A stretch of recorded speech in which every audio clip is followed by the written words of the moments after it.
খেলাপি ঋণ আদায়ের সব চেষ্টাই ব্যর্থ, তাই এবার মামলার পথে হাঁটছে ব্যাংকগুলো। চলতি বছরের এপ্রিল-জুন প্রান্তিকে খেলাপি ঋণ আদায়ে 14,652টি মামলা হয়েছে। বাংলাদেশ ব্যাংক বলছে, জুন শেষে অর্থ ঋণ আদালতে মামলা দাঁড়িয়েছে 2,22,341টি। নিয়ন্ত্রক সংস্থাটি জানিয়েছে, ব্যাংক খাতে মোট ঋণের 1/4 আটকে আছে 50টি বড় শিল্পগোষ্ঠীর হাতে। বিস্তারিত প্রতিবেদনে। ক্ষমতাচ্যুত আওয়ামী লীগের 1.5 দশকের শাসনামলে সবচেয়ে বেশি ক্ষতিগ্রস্ত হয়েছে দেশের ব্যাংক খাত। নামে বেনামে নেয়া হাজার হাজার কোটি টাকার ঋণের প্রায় সবগুলোই এখন খেলাপিতে পরিণত হয়েছে।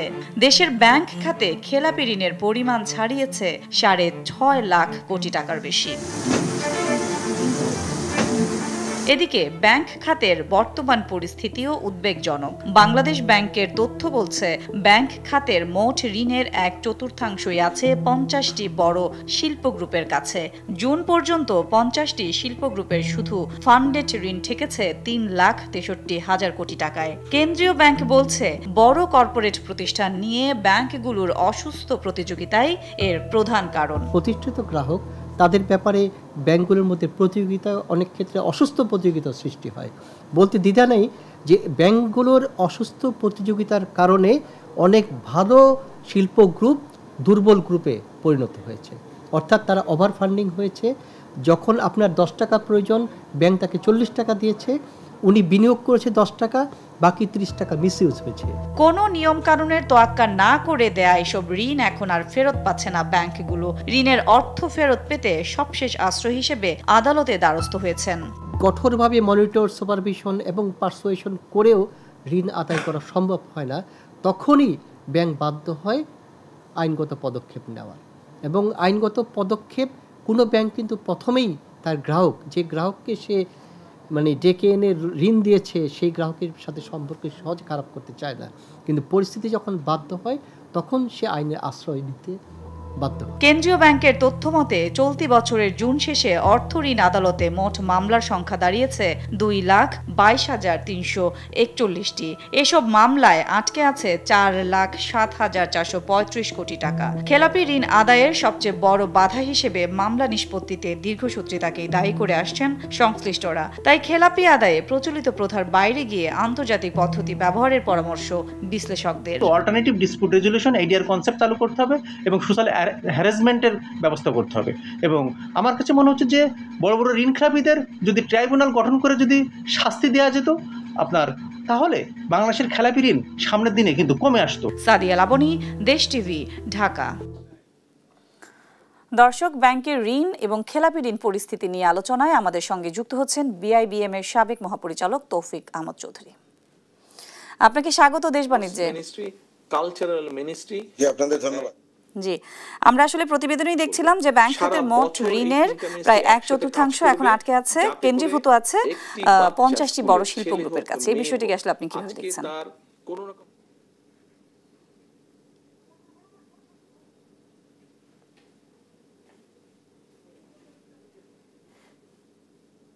শিল্প গোষ্ঠীর কাছে এই টাকাগুলো আটকে আছে। তার মানে আমরা ব্যাংকাররা সব শর্ট টার্ম ডিপোজিট নিয়ে আমরা লং টার্ম লেন্ডিং করেছি।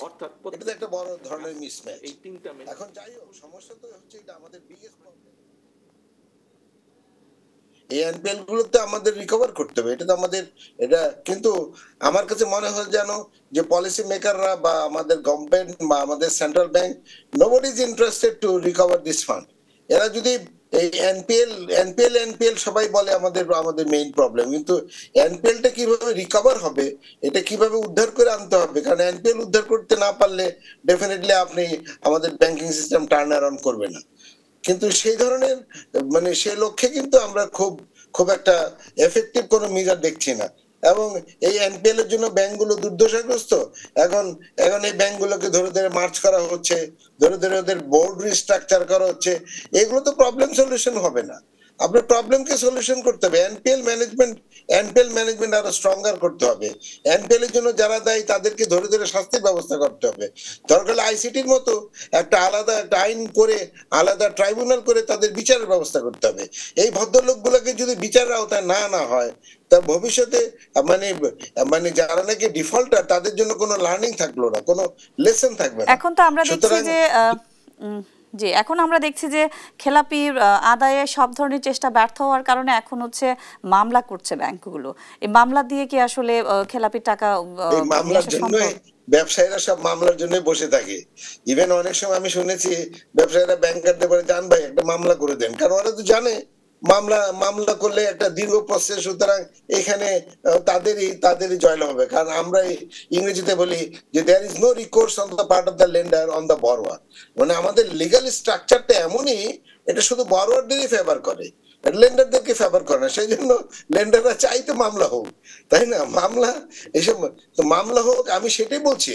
মামলা তো আমাদের করতে হবে, আইনি ব্যবস্থা নিতে হবে। তবে আইসিটির মতো একটা ব্যবস্থা করলে কেমন হয়, তাই না? একটা স্পেশাল ট্রাইব্যুনাল করে 1 মাস বা 15 দিনের মধ্যে আমাদের প্রত্যেকটা মামলা ডিসপোজ অফ করবে, এই ধরনের একটা ব্যবস্থা করে স্পেশাল ট্রাইব্যুনালে তাদের বিচারের ব্যবস্থা করতে হবে। এবং যারা নাকি ডিফল্টার, তাই না, তাদেরকে শাস্তির আওতায় আনতে হবে। এবং that will give a big lesson to the future borrower. আমরা আগেও দেখেছি যে বড় বড় শিল্প গ্রুপগুলোই আসলে খেলাপি হয়েছে। আমরা যদি বিগত সরকারের চিত্র দেখি, সেক্ষেত্রে আবারও দেখা যাচ্ছে যে ব্যাংকের যে বিতরণকৃত ঋণ, এখন ঋণের একটা বড় অংশই আবারও সেই শিল্প প্রতিষ্ঠানগুলোর হাতে চলে গেছে। বড় যেগুলো শিল্প প্রতিষ্ঠান, আসলে এই টাকাগুলো এক জায়গায় যে কেন্দ্রীভূত হচ্ছে, এই বিষয়টাকে আসলে আপনি কিভাবে দেখছেন? না, আসলে কিন্তু এই পট পরিবর্তনের পর, সরকার পরিবর্তনের পর কিন্তু আমাদের কোনো নতুন কোনো ঋণ খেলাপি হয়নি। আসলে আমাদের গভর্নেন্স তো কিছু হলে ইমপ্রুভ করেছে, তো নতুন ঋণ খেলাপি গুলো আসতেছে। আমরা তো ইন্টারন্যাশনাল স্ট্যান্ডার্ড প্রসেস আমরা ফলো করতাম না। তা আগে তো আমরা সবকিছু কার্পেটের নিচে রেখে দিতাম।